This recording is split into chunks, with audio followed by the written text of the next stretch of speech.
কুসুম, এবার হবে ধামাকা, বুম। এত করে ডাকলাম, শুনতেই পেল না। কি করব এখন আমি? আমি তোকে চ্যালেঞ্জ করছি, এই দোল পূর্ণিমার দিন আমি কিশোরকে তোর জীবন থেকে সারা জীবনের মতো সরিয়ে দেব। কিশোরকে একা ছেড়ে দিলি? ঠিক করলি তো কুসুম? তার মানে মীরা দিদি আবারও কোনো ক্ষতি করতে চাইছে? এতটা মরিয়া হয়ে উঠেছে ও? না, চুপ করে থাকলে চলবে না। এবারে বাড়ির সবাইকেই ঘটনাটা জানাতেই হবে।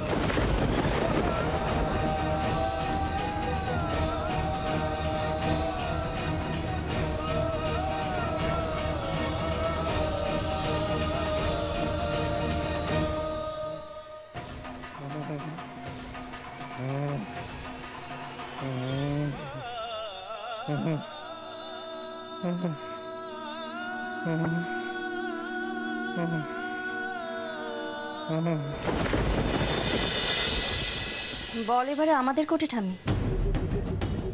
সেটা তোর মুখ দেখে আন্দাজ করতে পারছি, কিন্তু কতটা সাকসেসফুল সেটা নিজের মুখেই বল। 100% আমরা জিতে গেছি ঠাম্মি। এবার আমার আর কিশোরের মাঝখানে কেউ বাধা হয়ে দাঁড়াতে পারবে না। সেই জন্যই তো এত দিন ধরে এত প্ল্যানিং করা। জানবি, সব আগুন কিন্তু ধ্বংস করে না, কিছু কিছু আগুন সব কিছু ধুয়ে মুছে পরিষ্কার করে দেয়। একদম ঠিক বলেছ ঠাম্মি। এইবার জন্ম হবে এক নতুন মীরার। আমি আর কিশোর এখান থেকে অনেক দূরে চলে যাব, সবার নাগালের বাইরে। আর ওখানে গিয়ে আমি কিশোরের সাথে আবার মাথা উঁচু করে নতুনভাবে জীবন শুরু করব।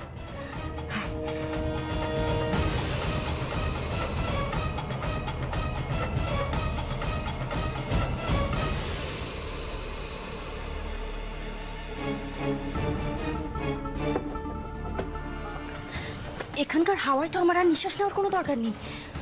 আমি বাইরে গিয়ে খোলা হাওয়ায় নিঃশ্বাস নেব। আমি চলে যাবো এখান থেকে এক্ষুনি। Meera, just stop it. কি করছো ঠাম্মি? হটকারিতায় কোনো কিছু করিস না। Plans don't work out. আমাকে দেখ তো, আমি সব কিছু পর পর প্ল্যান প্রোগ্রাম করেছি বলে সব প্ল্যান আমার সাকসেসফুল হয়েছে, দেখছিস তো। মানে ঠাম্মি তুমি কি বলছো? আমি তো কিছুই বুঝতে পারছি না। আমাদের তো সবকিছু ঠিকঠাক চলছে, তাহলে এ বাড়িতে থেকে আমার লাভটা কি? লাভ হলো তোর ইমেজটাকে রক্ষা করা। তুই বুঝতে পারছিস না? তুই যদি এই বাড়ি ছেড়ে চলে যাস তবে তোকে সবাই সন্দেহ করতে পারে। আর যাই কর, শত্রুকে কখনো বোকা ভাবিস না মীরা। এখনই এসব করলে লোকে হাজারটা প্রশ্ন করবে। আবার কিশোরকে যখন পাওয়া যাবে না, লোকে দুয়ে দুয়ে চার করবে। তখন তোর দিকে আঙুল তোলাটা অনেক ইজি হয়ে যাবে মীরা। একদম ঠিক কথা বলেছো ঠাম্মি। আমি তো এই দিকটা ভেবে দেখিনি। এখন কি হবে? মানে আমরা এখান থেকে বেরোবো কি করে তাহলে? তুই কি ভাবিস এদিকটা না ভেবেই কি তোর ঠাম্মি এত কিছু করেছে? ওয়েট,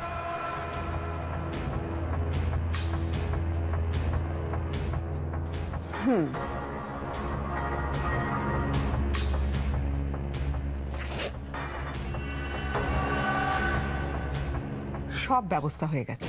প্লেনের ticket, passport, visa, everything is ready. এখন শুধু একটু ধৈর্য ধরতে হবে। কিন্তু আর কতক্ষণ ঠাম্মি? আমার যার এখানে একটা মুহূর্ত।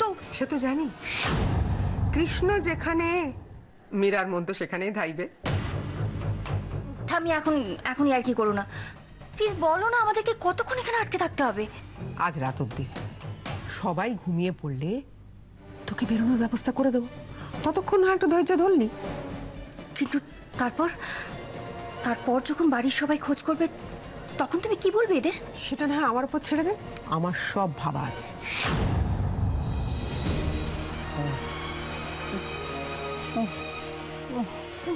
ড্রাইভার কাকা, তোমার এরকম অবস্থা হলো কি করে? আমাকে ক্ষমা করে দাও কুসুম দিদিমণি, আমি পারলাম না, আমি বাঁচাতে পারলাম না। তার আগে তুমি বলো, তুমি এখানে এলে কি করে? আর তোমার হাত পা মুখ বেঁধে কেই বা তোমাকে এখানে ফেলে রেখে গেছে? পারলাম না, আমি পারলাম না, ছোট বাবুকে বাঁচাতে পারলাম না। কি বলছোটা কি তুমি? ঠিকই বলছি, ওই লোকটা ছোট বাবুর ক্ষতি করতে এসেছিল।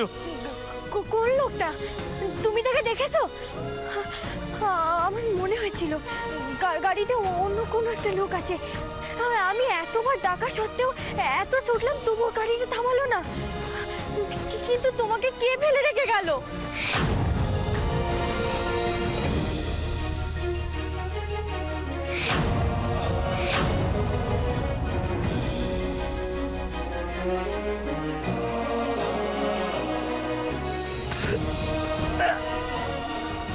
আমাকে ক্ষমা করে দাও কুসুম দিদিমণি, আমি পারলাম না, আমি ছোট বাবুকে বাঁচাতে পারলাম না। ওকে বাঁচাও, ওকে তোমরা বাঁচাও। কে বাঁচাবে? কুসুম? সত্যি এত কিছু ঘটে যাওয়ার পরেও মেয়েটা যে মাথা উঁচু করে দাঁড়িয়ে আছে, একটুও ভেঙে পড়েনি, এটাও ক্যালি বলতে হবে। যদিও হেমলতা বা তার নাতনির সাথেও পেরে উঠবে না, বাট স্টিল আমাদের সাবধান থাকা ভালো। ও প্লিজ ঠাম্মি, আমরা আর নিজেদেরকে আন্ডার এস্টিমেট করব না। কুসুম কিছুতেই বাঁচাতে পারবে না আমার হাত থেকে কিশোরকে। ঠাম্মি, আমার স্বপ্নটা অনেকদিন পরে সত্যি হতে যাচ্ছে। তুমি এভাবে ডিসকারেজ করো না। ধুর পাগলি, I am always with you. কেন ডিসকারেজ করব? This was my planning. এই মিথ্যের এক্সপোর্ট, মিথ্যেদের ইগো, প্রেস্টিজ সব আমি ধুলোয় মিশিয়ে দিতে পেরেছি। আমার এক ধাক্কায় ওদের বাড়ির প্রতিটা ইট আমি ধসিয়ে দেব। আমরা জিতে গেছি ঠাম্মি। এইবারে এই মিত্তির বাড়ির বিজনেসকে ক্যাপচার করবে হেমলতা বর্মন, আর এ বাড়ির আদরের ছোট ছেলে মীরার কথাই উঠবে আর বসবে। তোকে আরেকবার ওয়ার্ন করে দিচ্ছি মীরা, কুসুম কিন্তু এত সহজে ছেড়ে দেবে না। তাই আমাদের যা করতে হবে প্ল্যান করে, মাথা ঠান্ডা করে করতে হবে। কোনোভাবে যদি এই মেয়ে টের পায় তাহলে চেষ্টা করবে আমাদের পথে বাধা হয়ে দাঁড়ানোর। কিন্তু ঠাম্মি, মীরা দিদি, মীরা দিদি, মীরা দিদি, এদিকে একবার আসবে। মীরা দিদি। কুসুম, তুমি এরকম চিৎকার করছো কেন? আমি মীরা দিদিরে ডাকছি। বাড়িতে কারো মন মেজাজ ভালো নেই। ছেলেরা এখনো কেউ কারখানা থেকে কোনো খবর পাঠালো না। এর মধ্যে এত গলাবাজি শুনতে ভালো লাগছে না। মীরা নিশ্চয়ই নিজের ঘরে রেস্ট নিচ্ছে। তুমি এখানে দাঁড়িয়ে হাঁক ডাক না করে যা বলার ওর ঘরে গিয়ে বলতে পারো। আর তুমি ওকে ডাকছোই বা কেন? কি দরকার তোমার ওর সঙ্গে সেটা তো বলো। কুসুম, তুই আমাকে ডাকছিলি? কি হয়েছেটা কি? মীরার শরীরটা খারাপ, তাই ও ঘরে শুয়েছিল। হঠাৎ কুসুম এত ডাকাডাকি করছে কেন? তাছাড়া সবাই তো এখানে রয়েছে। ফ্যাক্টরি থেকে কোনো খবর এসেছে কি? দেখুন না, সেই চিন্তাতেই তো আমি ছটফট করছি। একে আমার কৃষ্ণ হুট করে বেরিয়ে গেল, তার উপরে মেয়েটার চিৎকার চেঁচামেচি, অসহ্য। আহা দিদি, দিদি কুসুম কি জন্য ডেকেছে সেটা আগে শুনে না, শুধু শুধু রাগ করছো কেন? আমি জানি কি জন্য ডেকেছি। সবাই তো ওর চাকর না, ওর হুকুমের গোলাম। ওইখানে দাঁড়িয়ে চিৎকার চেঁচামেচি করবে আর সবাই ছুটে আসবে। এত বড় একটা ঘটনা ঘটে গেল, ওখানে কি হয়েছে কিচ্ছু জানি না আমরা। কে জানি কার নজর লেগেছে এই মিত্তির বাড়িতে।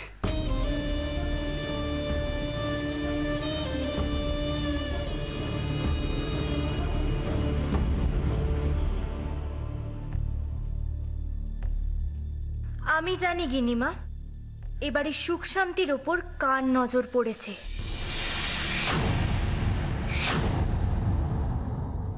দুধ কলা দিয়ে কালসা পুষেছে এই মিত্তির বাড়ি।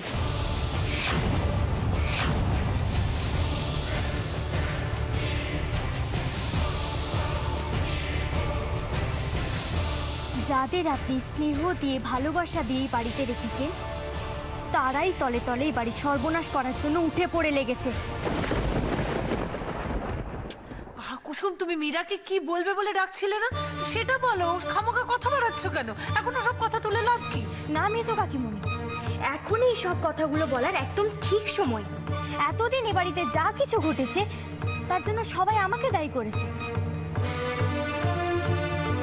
আর আমি মুখ বুজে সবকিছু সহ্য করেছি। আজ যখন কয়েকজন মানুষ ভালো সেজে বাড়ির সবার সব কিছুর ক্ষতি করার চেষ্টা করছে, তখন আর আমি মুখ বুজে থাকবো না।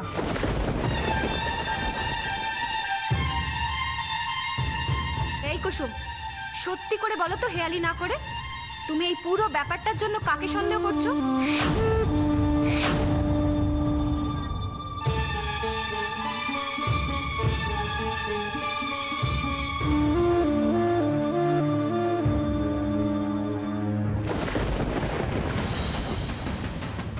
মীরা দিদি,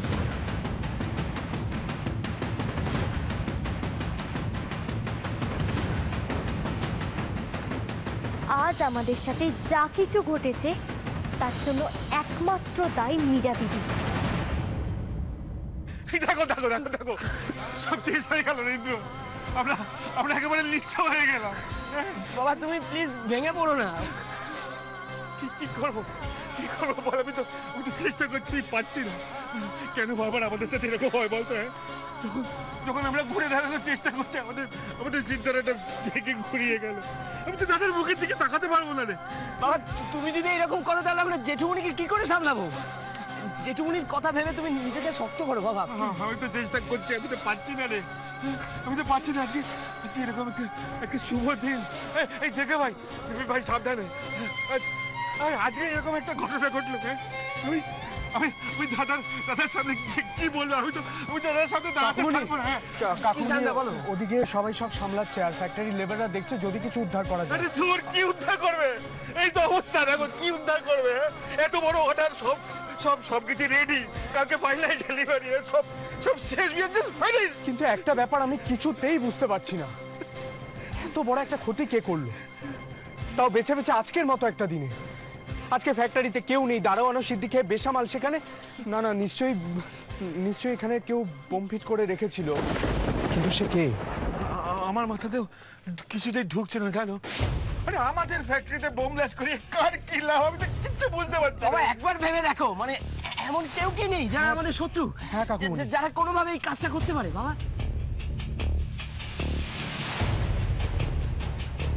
H&M কোম্পানি। কি বললে?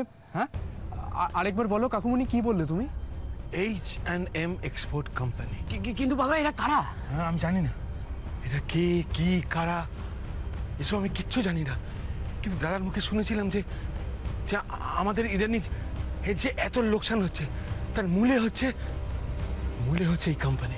ইয়েস, এদের জন্য, এই কোম্পানির জন্য আমাদের কোম্পানির অর্ডার, আমাদের কোম্পানির মান মর্যাদা সবকিছু তলানিতে এসে ঠেকেছে। দাদা কষ্ট করে যে বড় অর্ডারটা নিল, এদের জন্য সবকিছু শেষ হয়ে গেল। কিন্তু একটা কথা ইন্দ্র, আমার কিন্তু সন্দেহ হচ্ছে যে এই H&M কোম্পানির পেছনে নিশ্চয়ই কোনো চেনা মুখ লুকিয়ে আছে। Yes, I am sure. আর এই মুখ পেছন থেকে আগে ভাগে সব খবর নিয়ে কলকাঠি নাড়ছে। কিন্তু কিশোর কোথায়?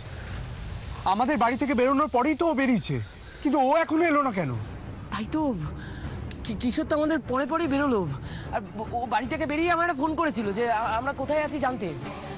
কিন্তু এখনো সান্দা, কিশোরকে একটা ফোন করে দেখো না। হ্যাঁ হ্যাঁ হ্যাঁ, করছি।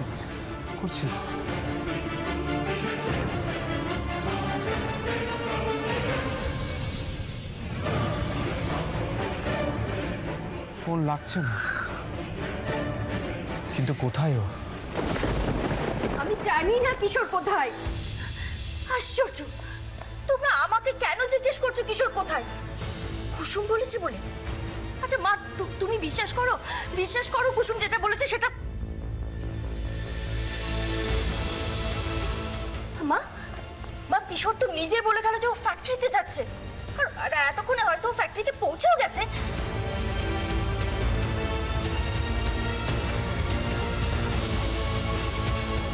তুমি আর একটাও মিথ্যে কথা বলবে না মীরা দিদি, আমি তোমাকে সাবধান করে দিচ্ছি।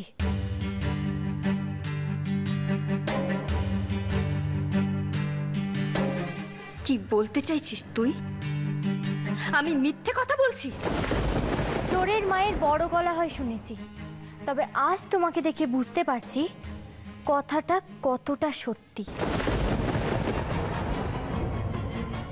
শোনো মীরা দিদি, আমার কলকাতা বাবুর ওপর কিন্নিমার কৃষ্ণের গায়ে এই বাড়ির ছোট ছেলের ওপর যদি কোনো আঁচ লাগে তাহলে তুমি ভাবতেও পারবে না মীরা দিদি এই কুসুম কি কি করতে পারে।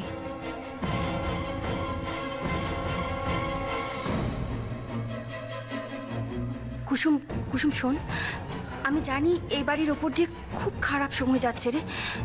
প্রথমে ফ্যাক্টরিতে আগুন লেগে যাওয়া, তারপরে কিশোরের ওপর অ্যাটাক হওয়া, সব মিলিয়ে তুই খুব টেনশনে আছিস। টেনশনে থাকাটা খুব স্বাভাবিক। কিন্তু কুসুম, এভাবে যাত্রার ওপর দোষ দিয়ে কি প্রবলেমগুলো সলভ করা যায় বল? আমি যে যাত্রার ওপর দোষ চাপাইনি সেটা তোমার থেকে ভালো আর কেউ জানতেই পারে না মীরা দিদি।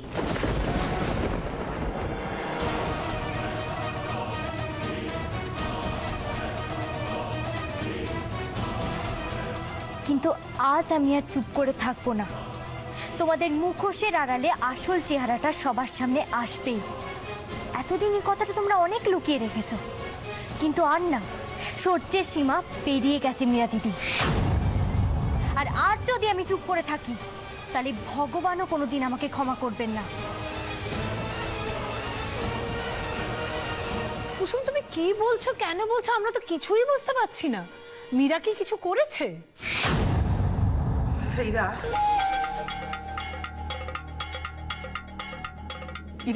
তুমি কেন চুপ করে আছো? কেন কিছু বলছো না? কুসুমের এত কিসের রাগ আমার মীরার উপর? সমানে ওকে দোষারোপ করে যাচ্ছে। ও তো সমানে এখানেই ছিল, তাহলে ও কি করে ক্ষতি করলো? মাফ করবেন ঠাকুমা, আমার কোনো ভুল হচ্ছে না। সবকিছু জানার পর আমি একদম ঠিক লোকের দিকে আঙুল তুলেছি।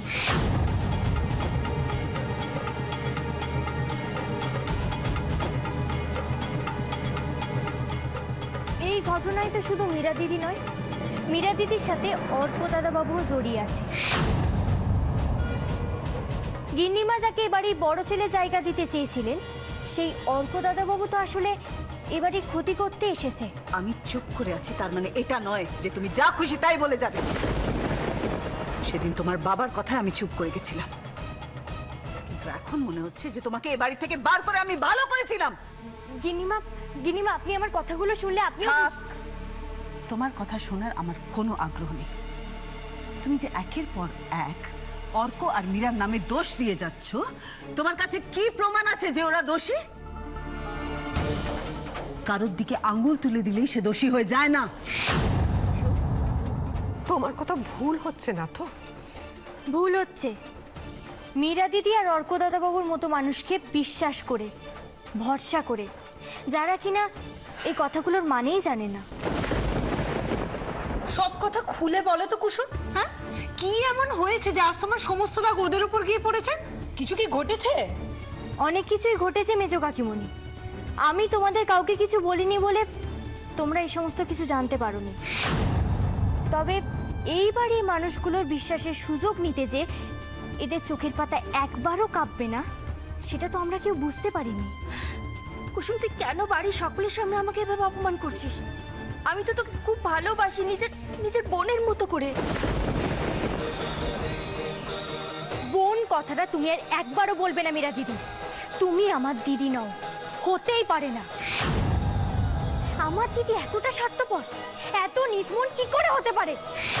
এই কুসুম, তুমি মীরার উপরে এরকম ভাবে হুমড়ি করছো কেন? আরে বাবা, মীরা কি করেছে সেটা তো বলো। আমি বুঝতে পারছি না এত রাত্রে নাটক করার কি মানে। আমি নাটক করছি না, আমি যা বলছি সেটা মন দিয়ে শুনলেই বুঝতে পারবে।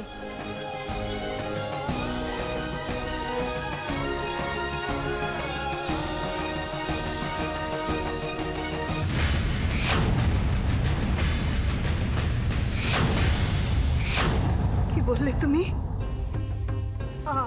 আমার কৃষ্ণকে কেউ তুলে নিয়ে গেছে?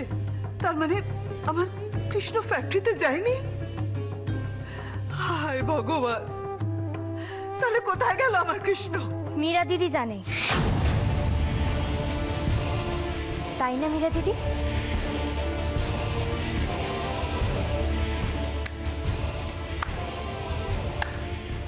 বাহ, চমৎকার।